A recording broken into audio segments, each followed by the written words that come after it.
Building on the assessment North Macedonia crisis management response to the COVID-19 outbreak, the National Democratic Institute, under the Parliament Support Program funded by Switzerland and in partnership with the Assembly of the Republic of North Macedonia, conducted a desktop crisis simulation exercise, Are We Prepared for the Next Crisis? Crisis Management Simulation. Drawing on methodologies designed for the US government, Switzerland, and the Republic of North Macedonia, Dr. Anne Phillips, Colonel retired Jim Ruff, and Colonel retired John Agoglia led key interlocutors from the Assembly, executive, and civil society through an engaging, practical, and relevant exercise. The purpose of this exercise was to examine the existing crisis management processes, to clarify roles and responsibilities in the crisis management architecture, to evaluate executive branch requests of the Assembly to improve the national crisis management process, and to identify ways to improve oversight of the national crisis management processes. Based on the discussions, key findings and recommendations were produced. We are here today to explore these recommendations, which could be considered by relevant actors worldwide in order to improve the state's crisis response. With us today are the three experts that conducted the crisis management simulation in North Macedonia, namely Dr. Anne Phillips, Colonel retired Jim Ruff, and Colonel retired John Agoglia. I would now like to turn to our panel of guests, of experts, for a few questions. Colonel Ruff, what are the main elements of a good model on crisis management? What countries need to have in place to properly prepare in assessing potential risks and in defining effective responses in the event of a crisis? Thank you so much, Anna, for this opportunity to provide some remarks.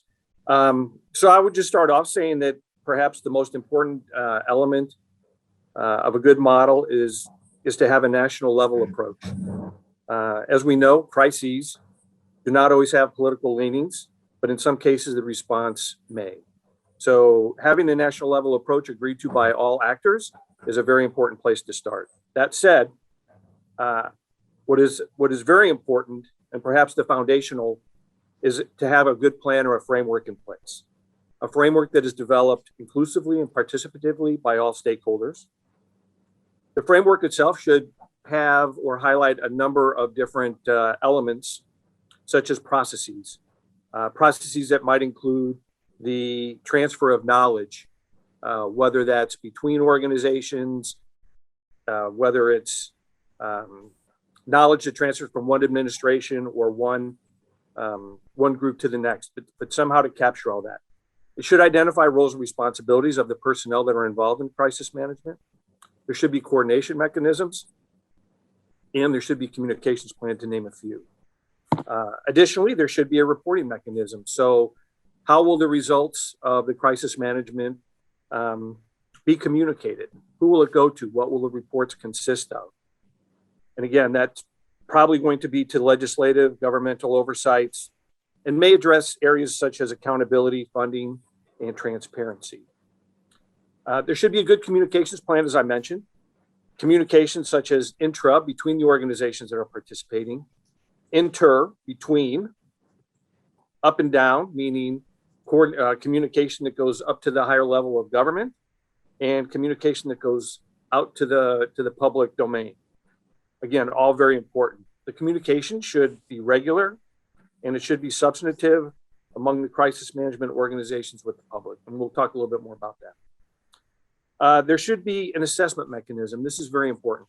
So how will we know how we're doing? How will we know that we're doing the right things? We have the right resources in the right place. So assessment is continuous. It needs to be updated, and this plan and the response needs to be reviewed continuously to make adjustments as required or as needed.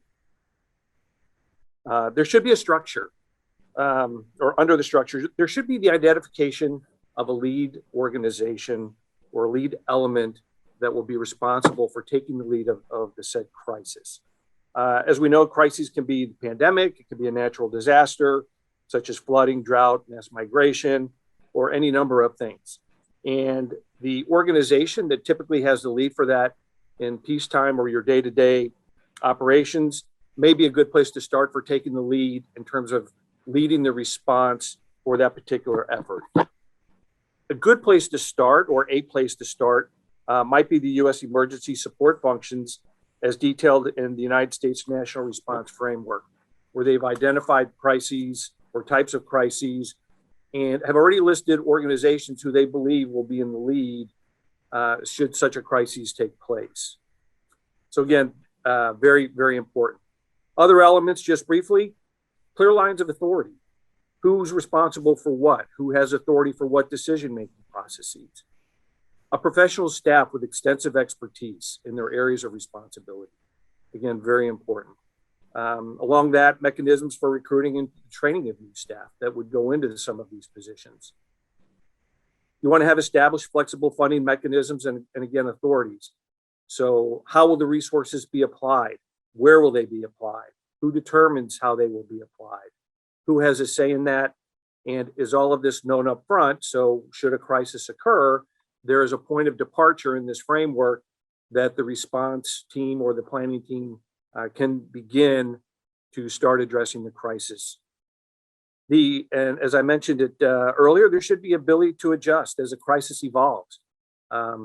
We'd be very lucky if a crisis started and just continued in a straight path all the way to its end or to the recovery portion, but it doesn't always do that. So being able to having it be able to be adjusted and be flexible is also very important. We'd also want to make sure that assistance is being equitably provided. So again, that's in the report mechanisms. How are the responses being reported and being communicated out? And again, what I would say is it's great to have a plan. It's great to have all of these different parts in it, a lot of them moving parts, but the plan needs to be exercised. There has to be an opportunity to stress the framework, at least annually, maybe 2 years. It can be on any crisis, but again, just to pull it off the shelf, take a look at it, see what's changed, see what hasn't changed. And again, just to keep it current so that in the event that there is a crisis, you have a great place to start. And so I guess I'll just leave it there. Thank you, Colonel Retired Jim Ruff. I would now like to move to another important topic, which is the communication. So, Dr. Ann Phillips, why is communication during a crisis important? And how to ensure that there is a prompt, open and transparent communication among relevant stakeholders, but also with the public? And who do you think should be involved in this communication? Thank you, and thank you very much for the opportunity. As Colonel Ruff mentioned, he already mentioned communication as an important part of the overall crisis management system. So allow me to just elaborate a bit on some of the elements. In a crisis, uncertainty is always a problem. Lack of information, and sometimes lack of accurate information is also a challenge. So established channels of communication is essential during a crisis. And to establish those channels of communication before a crisis hits. In fact, that would be part of a planning process. And at least 3 levels, I would say. First, the government and those who are going to respond to the crisis need to have established communications around the country so that they can get an accurate picture of the severity, the extent, the possible spread of a crisis, whether it's a pandemic, a flood, a drought, a heat wave, whatever it is, because the government officials need the information coming in from the field, as we say. And second, of course, the government officials and the legislature need established channels of communication among themselves so that they process that information and establish their plan of response based on the most accurate and complete information possible. And here, a lead organization, as was already mentioned, is extremely important. A lead organization dependent upon which type of crisis it is. And that kind of communication among the members of the government, the executive, and perhaps with the legislature, will be more detailed, no doubt, and sharing ideas and so on. And finally, and equally important, the government or the lead agency needs to provide clear, consistent, and regular communication to the public about what is being done to address the crisis. What is being done to address the crisis, and very regular, because in an information vacuum, all sorts of misinformation, disinformation, rumors can spread, and so on. So regular, consistent information updates are extremely important. It's also reasonable for the government to say, this is what we don't know yet, and this is what we're working on, and this is how we are going to proceed to try to address the crisis in an equitable manner for the entire country and those areas most affected. The communication with the public, it's extremely important, is based on factual information of the situation, as I said, and also what the government is doing to address it. A public affairs officer from the lead agency may be the right person to regularly provide the information to the public through whatever medium the public accesses. It could be television, it could be radio, could be social media. So all media, all forms of media must be part of that strategy. And last, but certainly not least, the government should also have established open channels with civil society organizations or other relevant organizations among the public, so that the government receives an accurate picture of how the public is receiving the assistance that the government is providing to address the crisis. So it's a kind of feedback loop: information coming in, information going out, and information coming back in again, so that the government can counter rumors, misinformation, and so on, and correct any problems that the public is experiencing. So communication really is an essential part. It's not an afterthought, but an essential part of an effective crisis management system. Thank you, Dr. Phillips. I would like now to move on to questions related to the role of Parliament. So I would like to invite Colonel Retired Agoglia to tell us more about the role of legislators before and during a crisis, and how can the Parliament and other independent oversight and supervisory bodies improve the national crisis management process, and maybe to reflect on what should be the ways to improve the oversight over the national crisis management process.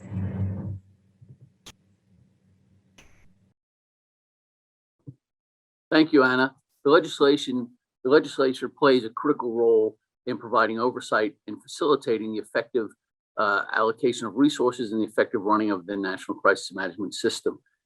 Pre-crisis, the legislature or the Parliament needs to focus in on providing initial guidance to the executive branch on what it is that they're considering to get put into place. What are they looking at? What are they willing to discuss? What are they willing to fund? And then work in coordination with the ministries and government executives to provide the legal framework, the authorities, and the approvals necessary to set up the structures of the ministries and of the crisis management offices. They need to then do, based on that, then approve the structure proposed by the executive branch. They then do budget oversight. They provide hearings, they hold hearings to hear about the plan and how those resources are being allocated across the different ministries to ensure that those ministries have the trained professionals necessary and are prepared and are working from the local level to the national level to be able to effectively respond to the crises that potentially could be developing. During the crisis, the legislation then has the responsibility to ensure that the mechanisms for funding are flexible, are adaptable to the crisis, and can get rapidly implemented to facilitate the allocation of resources as they are needed, as they're called for by the ministries, in a way that does not in any way, shape, or form impede the response of those professionals from the ministries. Additionally, they need to take part, as Ann mentioned in the communications piece, of ensuring that they're communicating with the public, communicating with the civil society organizations, that they're getting feedback from the public on how is the government doing. At the same time, they're monitoring and working with the government to get the message out to the people about what the government is trying to do, and making sure that people understand that the government's doing the best that it can, doing it in the most effective and efficient way. Because in a crisis, there's always going to be somebody who's not going to be happy. That's just a matter of it. They're going to be pretty emotional about that. So working with that, the government, and then working with the CSOs to ensure that we're getting the most responsive plan in place, and that we're getting things done as quickly as possible, and we're taking care of the needs of those population. They need to constantly look at it and check and ensure that they have the right people in place, that if they need any additional experts, that they can work with them and provide the funding so they can pull in additional resources and experts. They can also work with the government to see what resources they can potentially pull on in from other countries and other organizations. And then finally, as you start looking at the post-crisis piece, that is a critical portion, because that's really where now the legislature, working with the government, must do a apolitical assessment of how the response went. How did they perform? Were the resources used in the most effective and efficient manner possible? Are there gaps in the authorities? Are there gaps in the structure? Do we have gaps in the training of our professionals? What things do we need to do to improve those areas where we didn't do so well? What things do we need to do to sustain those that we did very well? And then ensuring that there's continuous exercise of those two, that the lessons aren't just observed, but the lessons are fully integrated on into the planning for the next crisis that's going to develop, because there is going to be a next crisis, and ensuring that the folks have learned those lessons effectively, and that there's institutional memory across the ministries as well as within the parliament to ensure that the new reforms based on the assessment of the previous response are in place in time for us to be able to respond to the next crisis and do it better. And there's always going to be problems. There's always going to be mistakes made. It's figuring out how to minimize those mistakes and how to continually raise the preparedness and the training and the effectiveness of the personnel, as well as of the ministries themselves. And I think those are key pieces that the legislative branch can provide in terms of oversight. And on an annual basis, one of the key pieces is the budget hearings to discuss what budget should be provided to that ministry, assessing how that budget is being utilized.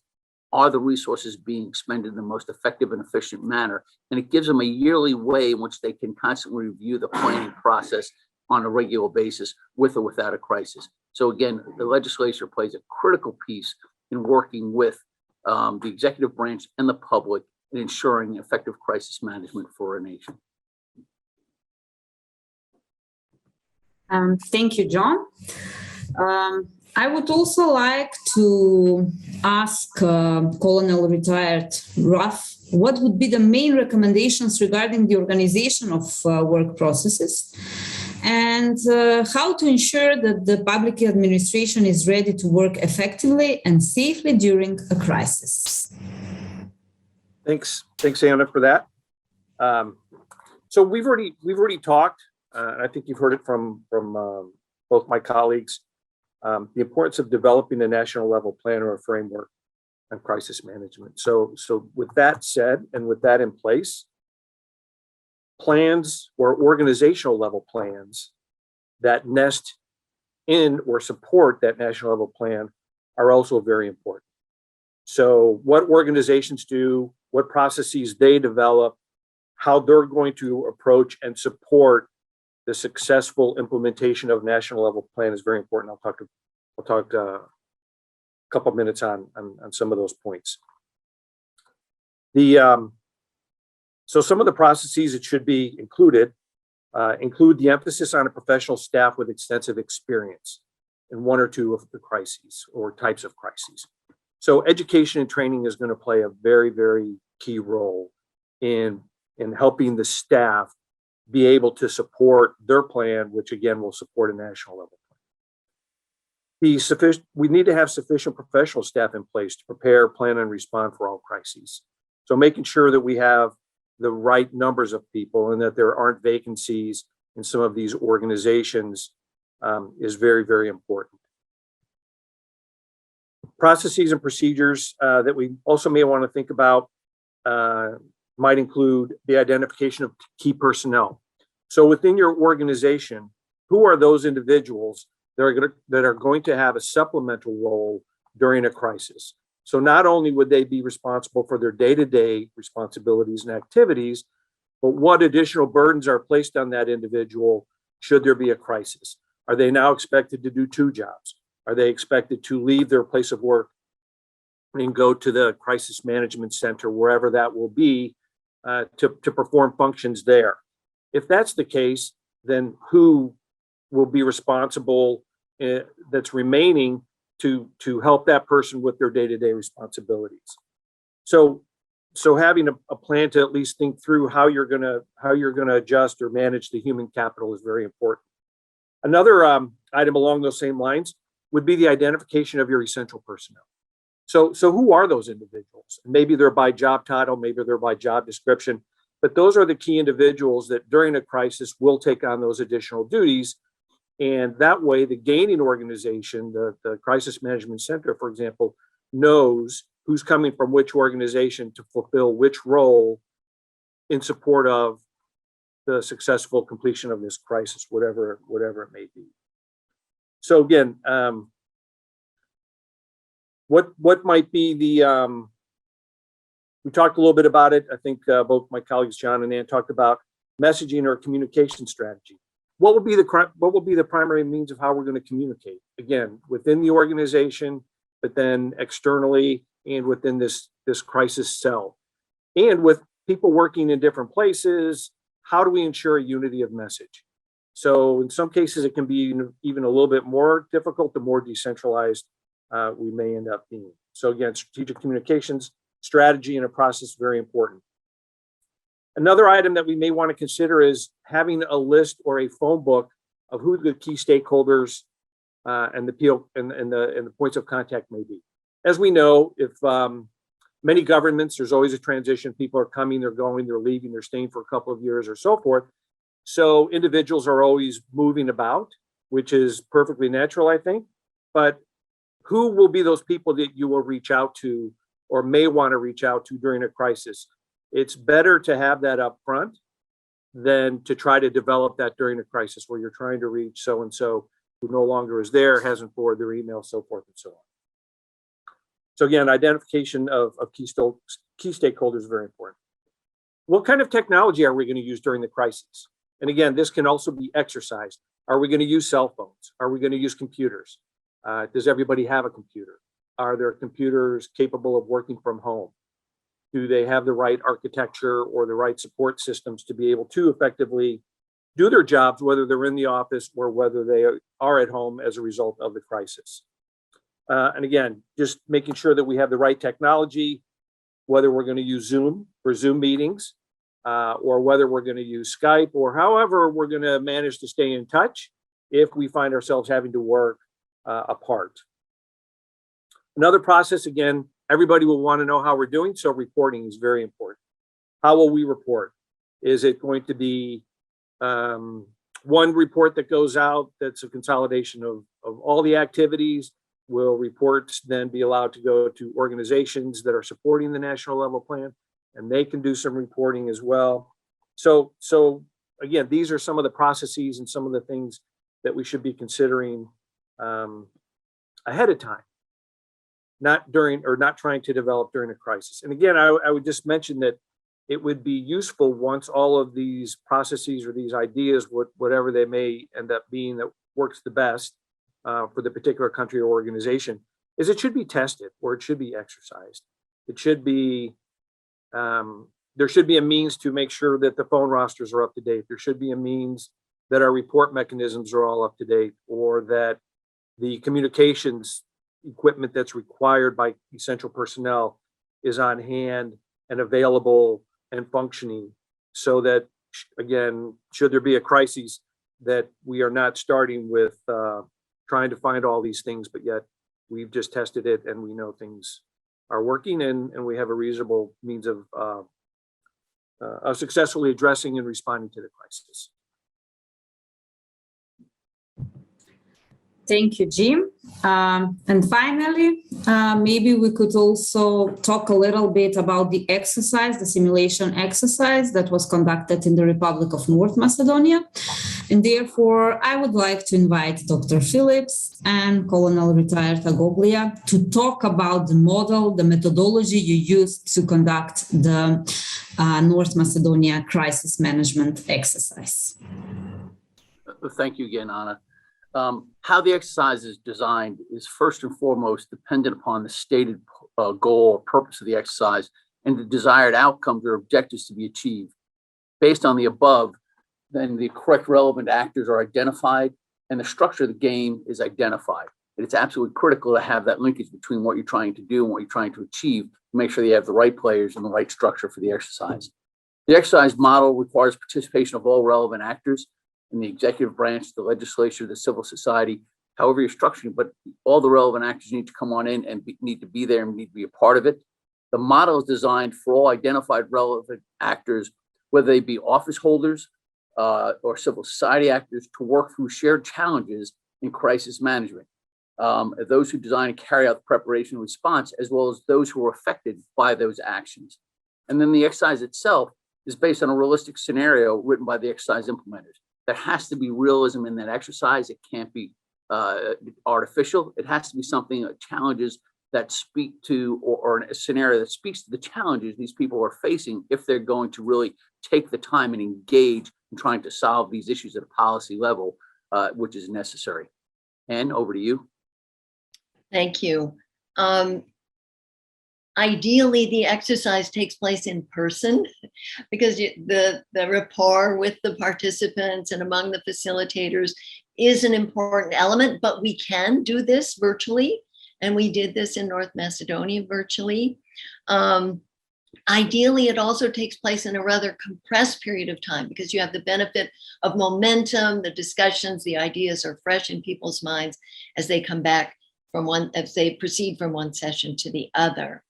In this exercise model, we convene often in plenary, all participants together, and if possible and appropriate, also in smaller working groups, which allows for, again, more in-depth discussion of specific problem areas. And the working groups, when we use those, are composite of the relevant organizations that participate in the exercise as a whole. So we don't have one organization in one working group, one in another. We'll have civil society, government officials, legislators in each of the working groups. And we have found in other exercises that produces a very rich discussion. Exercise implementers, in this case us, we will facilitate the discussion both in plenary and in working groups as appropriate, if we have working groups. And we facilitate these discussions based on specific questions that we have prepared in advance that are relevant to the scenario, the challenges that are the objective of the exercise that the participants are working through. And of course, we develop, I think important to note, the scenario and the relevant participants are developed in concert with people in the host country who are requesting the exercise. So we don't do this in a vacuum on our own. I would also note, and just in concluding, that we developed this exercise model, which we call an interorganizational tabletop exercise, reflects everything that John said at the outset, to deal with complex problems. And we have used this exercise model successfully to address a range of issues, from humanitarian disasters, crisis management systems, security threats and opportunities, either within a single country, as we did in North Macedonia, or a regional problem, or with external actors. So the model itself is quite adaptable to a range of circumstances and interest challenges that a host country would like to address. Thank you, Anne and Jim. And just before we close this discussion, are there any final thoughts to summarize the whole exercise and the whole process? Yes, Anna, there is. Would like to first and foremost state the importance of a national level framework, the criticality of having that national level framework that provides the guidance from the local level to the national level for all of the key participants is absolutely a must. That framework and process has to be authorized by the legislation, developed by trained professionals within the ministries, and explained to the public to ensure that they understand what to expect of the government, as well as what their responsibilities are during the crisis. The assessment process must be continuous and constant to ensure there is always a lead formation or a lead organization focused on driving the preparation preparedness as conditions change based on factors such as climate change or regional instability. The process must be rehearsed, exercised, and assessed at all levels, from the local level to the national level before a crisis, to ensure the effective implementation during a crisis. The ministry's trained and professional staffs need to routinely report to the legislature on how they are implementing the national plan to ensure the resources allocated are sufficient and are being properly expended in the most cost-efficient manner. And finally, after every crisis, the government, legislature, and public must conduct a detailed apolitical assessment of how the process functioned to enable institutional learning and continued improvement to the process before the next crisis. Thank you. On behalf of the Parliamentary Support Program and the National Democratic Institute, I would like to thank you all for your contribution.